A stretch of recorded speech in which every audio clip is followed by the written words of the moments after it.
Duration of your working, আপনার কতটুক time আপনি মালিককে দিবেন, এটা যদি পুরা না দিয়ে অল্প দিয়ে ফাঁকিবাজি করে পয়সা নেন, পয়সা হালাল হবে না হারাম? যেমন বাংলাদেশের সরকারি চাকরি যেগুলো করে এগুলোর ভিতরে হারামখোর বেশি না কম?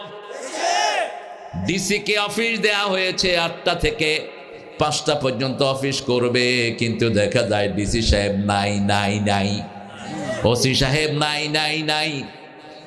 স্কুলের টিচার স্কুলে ঠিক মতো ক্লাস না করে পয়সা পকেটে ঢুকায়, আবার ডাক্তারের ট্রান্সফার হয় গ্রামে, ঢাকায় পয়সা খায়। এগুলো হারামখোর। কি খোর? হারামখোর।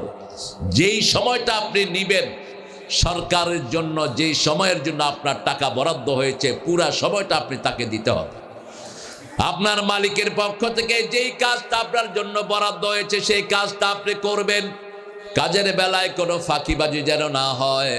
ঠিক তেমনি ভাবে আপনার কাজের শেষে মালিক আপনার পয়সাটা দিয়ে দিবে। রাসূল বলছেন, উতুল আজিরা উজরাতাহু ক্বাবলা ইয়াজুফা আরাকু, শ্রমিকের ঘাম শুকানোর আগে তার পয়সা তার হাতে দিয়ে দাও। আরে ঘাম শুকায় তো পেটও শুকায়া যায়, এরপরও তো টাকা দেয় না। ঠিক না ঠিক? এরপরে করে কি? রাস্তার নাইমা গাড়ি ভাঙে। শ্রমিকদের আর কোনো অপশন থাকে না, কিন্তু শ্রমিকেরা কারো গাড়ি ভাঙবা না, ওই গাড়িটা তো তোমার না। ওই গাড়িটা ভাঙলে তো তোমারই লস, কারণ তুমি তো এই গাড়িতে চড়বা। ঠিক কিনা? একজনের অপরাধের কারণে অন্যকে মারধর করা জায়েজ নাই। কারণ হলো ইসলামিক কোনো কোড নাই আমাদের শ্রমিক এবং মালিকের। সেই জন্যই মালিকেরা অনেক জায়গায় শ্রমিকের উপর জুলুম করে। ঠিক না ঠিক? আবার শ্রমিকেরাও মালিকের উপর জুলুম করে। দুই দিক থেকে ইনসাফগার হতে হবে। একটা সূরায় আল্লাহ বলছেন, কারা আখিরাতকে বিশ্বাস করে না। আমরা মনে করি সব নামাজ পড়তেছে, এই লোক তো বিরাট আখিরাতে মুমিন, এই লোক কথায় কথায় কালেমা পড়ে বিরাট মুমিন। আল্লাহ বলছেন না, আমিনান নাসি মান ইয়াকুলু আমান্না বিল্লাহি ওয়া বিল ইয়াউমিল আখির ওয়া মা হুম বিমুমিনিন। তোমাদের মধ্যে এমন কিছু লোক আছে যারা বলে আল্লাহর উপর ঈমান এনেছি, আখিরাতের উপর ঈমান এনেছি। আল্লাহ বলছেন এরা মুমিন না। এরা কি না?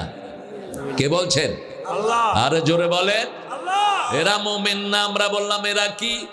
আল্লাহ বলছেন, ইউখাদিউনাল্লাহ ওয়াল্লাযীনা আমানু ওয়া মা ইয়াখদাউনা ইল্লা আনফুসাহুম ওয়া মা ইয়াশউরুন।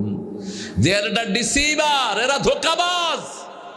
এরা নিজেকে ধোঁকা দেয়, আল্লাহকে ধোঁকা দেয়, মুমিনকে ধোঁকা দেয়।